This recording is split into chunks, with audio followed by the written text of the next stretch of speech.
At my son's wedding, I heard my new daughter-in-law say, "We'll put his mom in a nursing home and take that country house."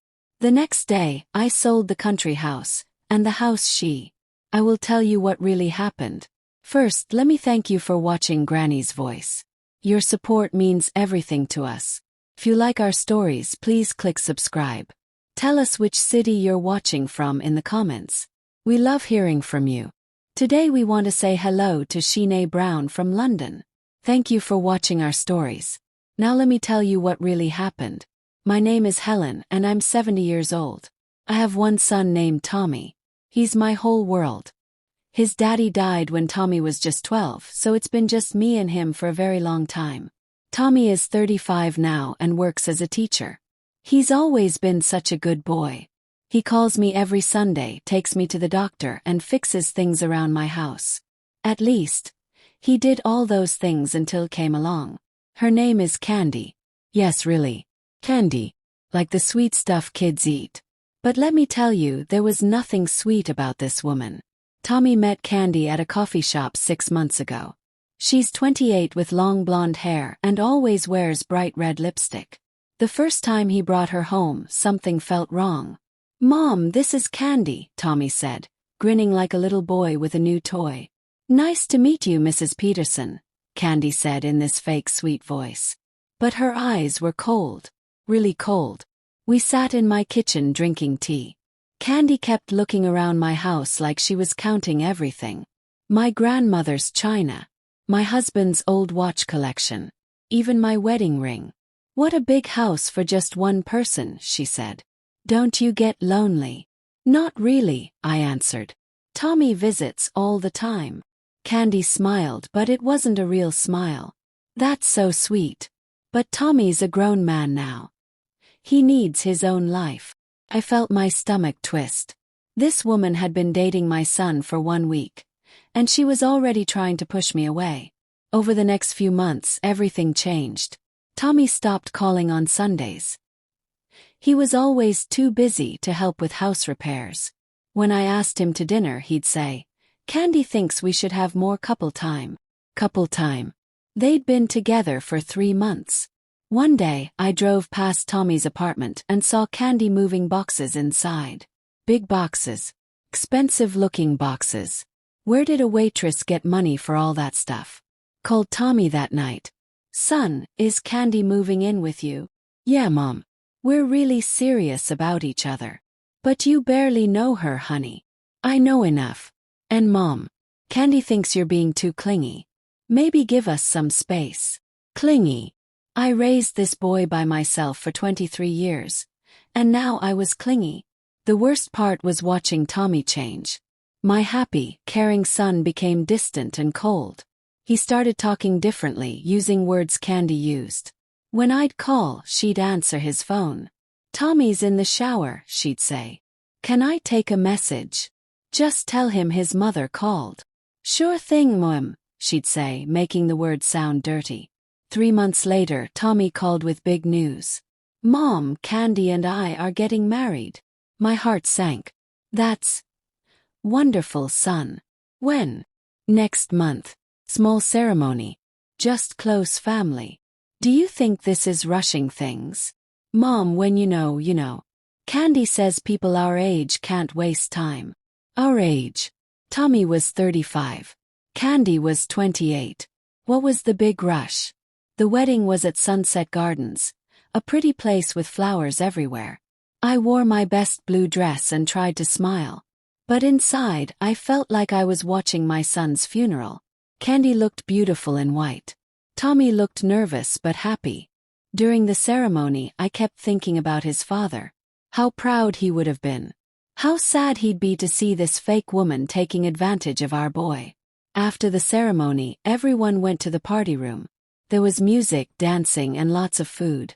I sat at a table by myself, watching Tommy and Candy dance. They looked so happy. Maybe I was wrong about her. Maybe she really loved him. Then I heard something that made my blood freeze. I was getting some water when I walked past the ladies' room.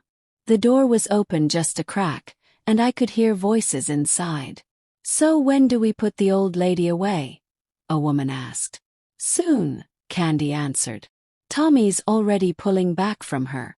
Give it 6 more months, and we'll have him convinced she's losing her mind. What about her house? Beautiful place. Worth at least 400,000. Once she's in a nursing home, we'll sell it. Tommy won't fight us. He trusts me completely. And the country house. Candy laughed. It was an evil sound. That old cabin. Worth maybe 200,000. We'll sell that too. Between both houses, we'll have enough money to travel the world. My legs almost gave out. The country house was my most precious thing. My husband built it with his own hands before Tommy was born. I stood there shaking, listening to this monster plan my life like I was already dead. What if Tommy says no? The friend asked. He won't. I've been recording our conversations with his mom, making her sound crazy and mean. I've got hours of evidence that she's mentally unstable. You're evil, Candy. I'm smart. That old woman has been living the good life for too long.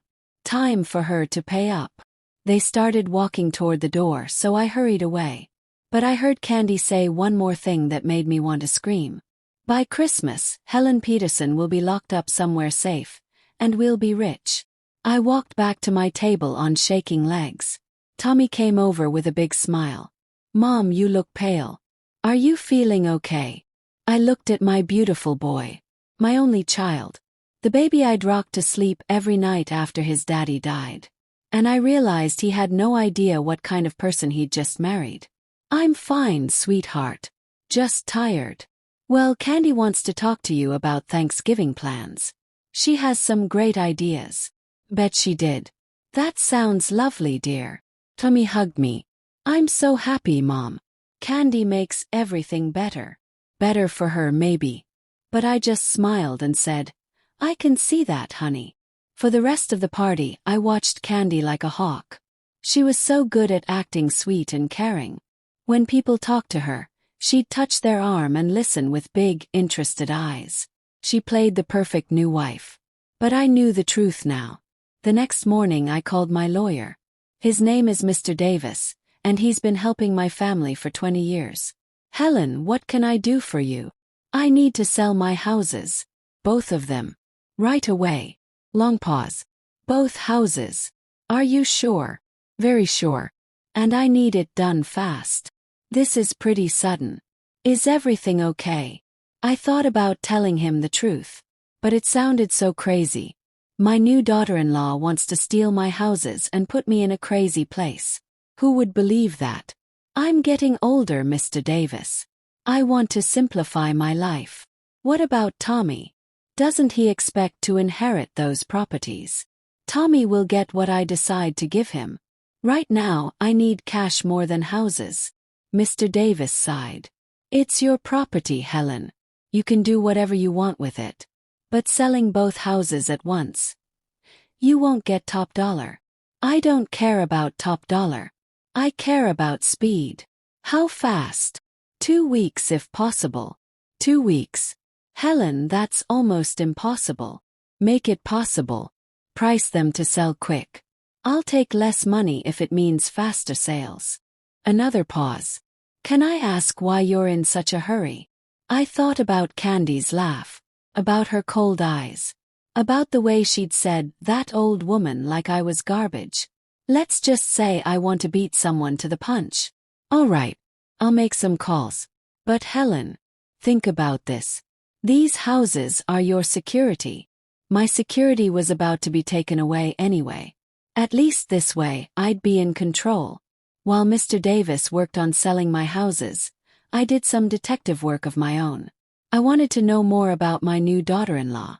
I called my friend Janet. She works at the bank where Candy used to have an account. Janet, I need a favor. Can you tell me anything about Candy Williams? Oh honey, you don't want to know. Yes, I do. Janet lowered her voice. That girl bounced checks all over town. Had 3 different bank accounts. Always claiming someone stole her identity or made mistakes with her money. What else? She dated that rich widower Mr. Franklin last year. Remember him? After his wife died, he started acting strange. Giving Candy money, changing his will. His kids had to step in. My heart pounded. What happened? They proved she was manipulating him, taking advantage of his grief. She disappeared right after that. I hung up feeling sick. Candy wasn't just greedy. She was dangerous. She made a living stealing from people who trusted her. And now she had her claws in my son. That afternoon Tommy called. Mom, Candy and I want to have dinner with you tomorrow night. At your house. That sounds nice, dear. Great. Candy's really excited. She says you two need to bond more. But more like she wanted to look around my house and figure out what else she could steal. What time should I expect you? 6 o'clock. And Mom. Candy's bringing her camera. She wants to take pictures of all your antiques. For insurance purposes. Insurance purposes. Or more like selling purposes. The next morning Mr. Davis called with amazing news. Helen, I found buyers for both houses. Cash offers. They want to close this week. Both houses. Both houses. The main house sold for $350,000. The country house sold for $180,000. Total of $530,000. I almost cried with relief. When do we close? Tomorrow for the main house. Thursday for the country house. Perfect. Helen, are you sure about this? Once we close, there's no going back. I've never been more sure of anything in my life. That afternoon I started packing. Not everything. Just the important stuff. Photo albums. My husband's watch. My grandmother's jewelry. Things Candy would never get her greedy hands on. At 6 o'clock sharp, Tommy and Candy arrived for dinner. Candy carried a big camera and wore a bright smile. Helen, she squealed, giving me a fake hug. I'm so excited for our girls' night. Girls' night. I was 70 years old. Tommy, you look handsome, I said, hugging my son. Thanks, Mom. This is nice. Just the three of us. Candy walked around my living room like she owned it. Oh, this vase is gorgeous. And look at these pictures. Tommy, your mom has such beautiful things. She took pictures of everything. My china cabinet. My jewelry box. Even my husband's old recliner. For the insurance, she explained, winking at Tommy. That's very thoughtful, I said sweetly. We sat down to eat.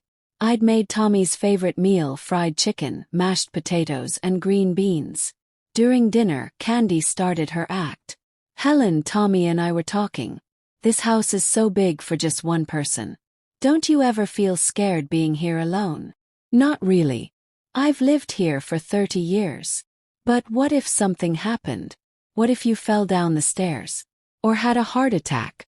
No one would find you for days. Tommy looked worried. Mom, she has a point.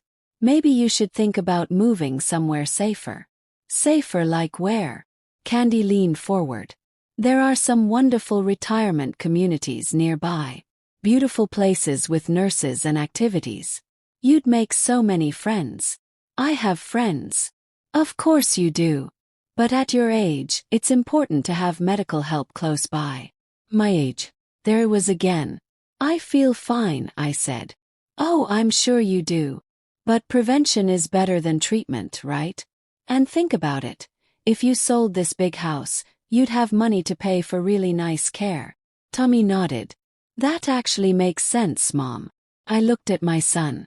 3 months ago, he would have never suggested I sell my home. But Candy had been working on him, filling his head with worries and fears. I'll think about it, I said. Candy clapped her hands. Wonderful. I actually have some brochures in the car. Beautiful places with gardens and game rooms. Some even have beauty salons. She made it sound like a vacation resort instead of a place where old people went to die. After dinner, Candy took more pictures while Tommy and I did dishes. Mom, are you really okay with moving? Tommy asked quietly. Would it make you feel better if I did? Honestly, I worry about you being here alone. Especially as you get older. I was 70, not 90. I could still drive, cook, clean, and take care of myself just fine. Candy's been researching places, Tommy continued. She found some really nice ones. Not too expensive. Not too expensive because they'd be using my money to pay for it. She cares about you, Mom. She wants you to be safe and happy. Safe and out of the way, more like it. Candy came into the kitchen with her camera. I got some great shots. Your insurance company will love these detailed photos. I'm sure they will. After they left, I sat in my empty house and felt sad. Not about selling it. I was proud of that decision. But sad because my son couldn't see what was happening. Tommy used to be so smart about people. He could spot a fake person from miles away. But love made him blind. Or maybe it wasn't love. Maybe it was loneliness. The next day I closed on my main house. The buyers were a young family with 2 little kids. They were so excited to live there. It made me happy to know the house would be full of laughter again. I took the check, $350,000, and put it in a new bank account. An account Candy didn't know about. Thursday I closed on the country house. That was harder. My husband built that place with his own hands. We spent our honeymoon there. Tommy took his first steps on that old wooden porch. But I couldn't let Candy have it. By Friday, I had $530,000 in the bank and no houses. I felt free for the first time in months. I rented a small apartment across town. 1 bedroom, 1 bathroom, but it was cozy and safe. Most importantly, it was mine. Saturday morning, Tommy called. Mom, I drove by your house yesterday. There was a sold sign in the yard. What's going on? I sold the house, dear. Silence. Then. You what? I sold both houses. The main house and the country house. Without telling me. I'd never heard Tommy yell at me like that. Ever. It's my property, son. I can sell it if I want to. But Mom, that was my inheritance. Our family home. Dad built that country house. Yes, he did. And now someone else will love it.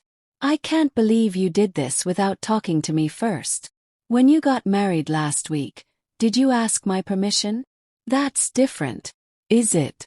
You made a big life decision without asking me. I made a big life decision without asking you. I could hear Candy in the background asking questions. Tommy covered the phone, but I could still hear her voice getting louder and angrier. Tommy came back on the line. Mom, this is crazy. You can't just sell everything and disappear. I'm not disappearing. I moved to a nice apartment. I'm perfectly fine. What apartment? Where? Somewhere safe. Mom, you're scaring me. This isn't normal behavior. Normal behavior. I wondered where he learned that phrase. Tommy, I'm 70 years old. I've been making good decisions since before you were born. Trust me on this one. But the money, Mom. What are you going to do with all that money? There it was. The real question. Not are you okay? Or do you need help? Just, what about the money? I'm going to spend it on myself. Maybe travel. Maybe buy new clothes. Maybe get my hair done every week. That's not responsible. You should invest it. Save it for emergencies. Or save it for your wife to steal. The words slipped out before I could stop them. Dead silence. What did you just say? Nothing, honey. I'm just tired. No, you said something about Candy. What did you mean? I took a deep breath. Tommy, I love you. But I don't trust your wife. Mom. She's been planning this, son. She wants to put me in a nursing home and take my property. That's ridiculous. Candy loves you. Candy loves my money. I can't believe you're saying this. Candy's been nothing but kind to you. Has she? Or has she been studying me? Learning my weaknesses? Finding ways to make you think I'm losing my mind? Tommy was quiet for a long time. Then he said, Mom, maybe you should talk to someone. Doctor. This paranoia isn't healthy. Paranoia. Another word he'd learned from Candy. I'm not paranoid, Tommy. I'm careful. You sold both houses without telling anyone. That's not careful. That's concerning. After we hung up, I felt terrible. My son thought I was going crazy. But I knew the truth would come out eventually. It always did. 2 days later, Candy called me. Helen, we need to talk. Hello, Candy. How are you? Cut the act. Tommy told me what you did. Selling the houses was cruel and selfish. Finally. The real Candy. It was my property to sell. Those houses were Tommy's future. His security. How could you do that to your own son? Easy. I signed some papers. This isn't funny, Helen. Tommy is devastated. He can't sleep. He can't eat. You've destroyed him. Have I? Or are you upset because your plans fell through? Silence. Then Candy laughed. But it wasn't her fake sweet laugh. It was cold and mean. You know. I know. How long have you known? Since your wedding day. I heard you talking in the bathroom. More silence. Well, it doesn't matter now, Candy said. Tommy thinks you're losing your mind. And after this house-selling stunt, everyone will believe it. Maybe. But I still have my money. Not for long. Tommy and I are gonna have you evaluated. Declared mentally incompetent. Then we'll take control of your finances. Good luck with that. Candy's voice turned vicious. You stupid old woman. You think you're so smart, but you just made everything easier for us. Now we have proof you're not thinking clearly. Proof of what? Erratic behavior. Poor judgment. Paranoid delusions about family members. Any judge will see you're not capable of handling money. My heart started beating fast. Could they really do that? Tommy loves me, Candy continued. He trusts me. And right now, he's more worried about your mental health than your bank account. Tommy's not stupid. No, but he's loyal. And guilty. He feels terrible about how you've been treated. So when I suggest getting you professional help, he'll agree. Anything to make you better. She was right. Tommy would do anything if he thought it would help me. You can't prove I'm crazy. Can't I? Helen, you sold 2 houses in 1 week without telling your family. You moved without giving anyone your address. You're accusing your son's wife of ridiculous things. That sounds pretty crazy to me. After Candy hung up, I sat in my small apartment feeling scared. What if she was right? What if they could convince people I was losing my mind? I needed help. But who would believe me? Then I remembered something. Janet at the bank had mentioned Mr. Franklin's kids. They'd stopped Candy before. Maybe they could help me. I looked up their phone number and called. Hello, is this Robert Franklin?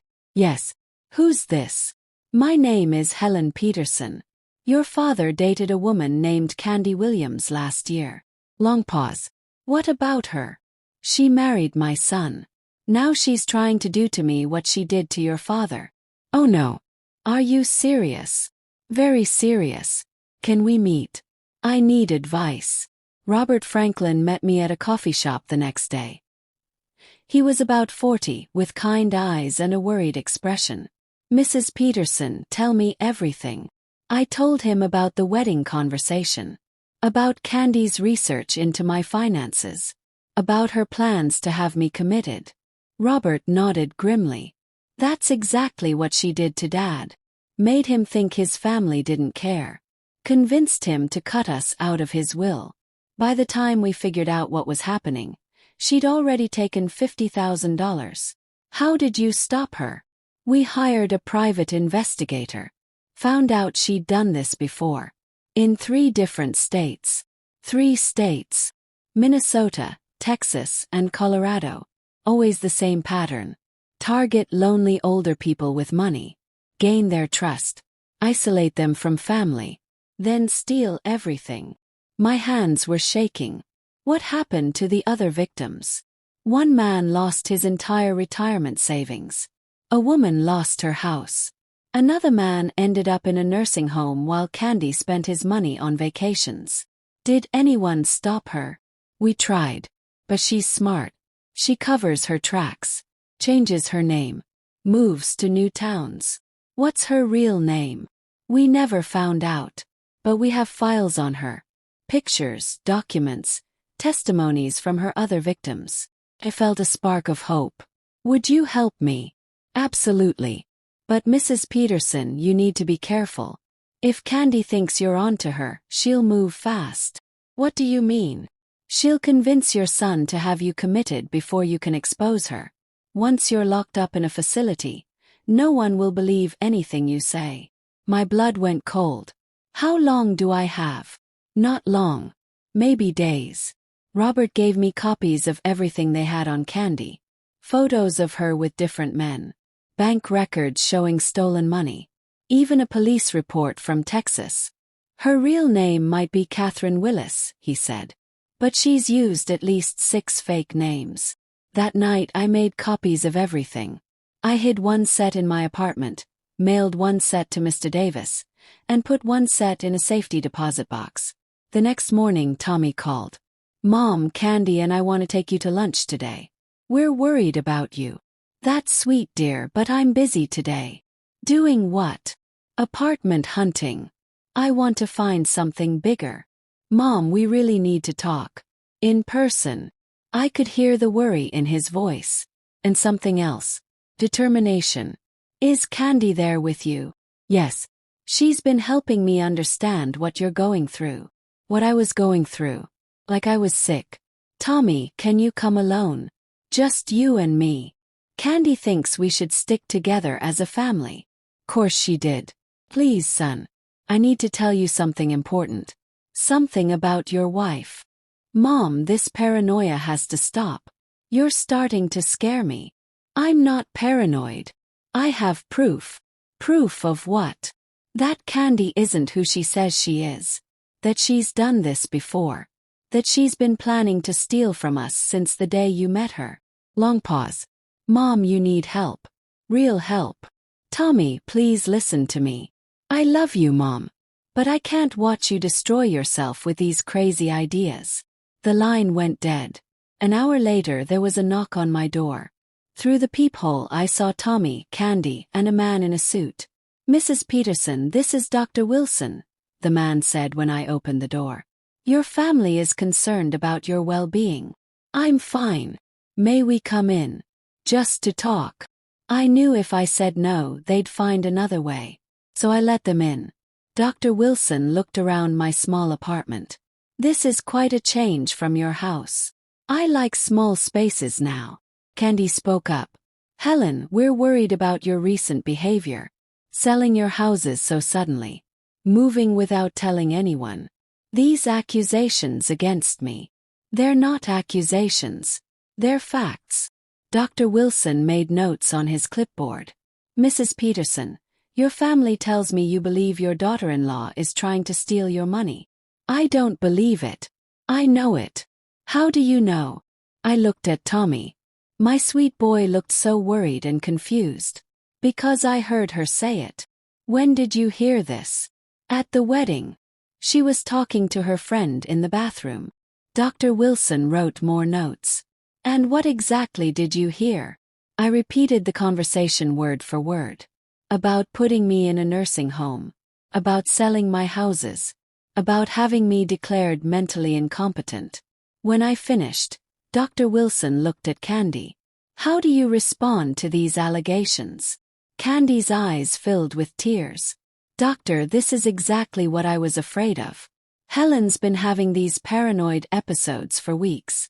She thinks everyone's out to get her. That's not true, said. Helen, honey, Candy said in her fake sweet voice. Last week you called me at 3 a.m, screaming that I was poisoning Tommy against you. I had called her, but not at 3 a.m. And I hadn't screamed. You're twisting everything. Tommy stepped forward. Mom, you did call. You were very upset. You said things that didn't make sense. What things? You said Candy was recording your conversations. That she was planning to have you committed. That she'd done this to other people. But all of those things were true. Dr. Wilson nodded. Mrs. Peterson, paranoid delusions are common in people your age. Especially after major life changes like losing a spouse. My husband died 10 years ago. Grief can resurface at any time. I realized what was happening. They were going to have me committed right now. Today. I want to call my lawyer, I said. Of course, Dr. Wilson said. But first, let's talk about getting you some help. I don't need help. I need you to listen to me. We are listening, Candy said. But Helen, these stories about me. They're not real. I ran to my bedroom and grabbed the files Robert had given me. Look at these. I spread the papers on my kitchen table. Photos of Candy with other men. Bank records. Police reports. Tommy stared at the papers. Mom, where did you get these? From Robert Franklin. His father dated Candy last year. She stole $50,000 from him.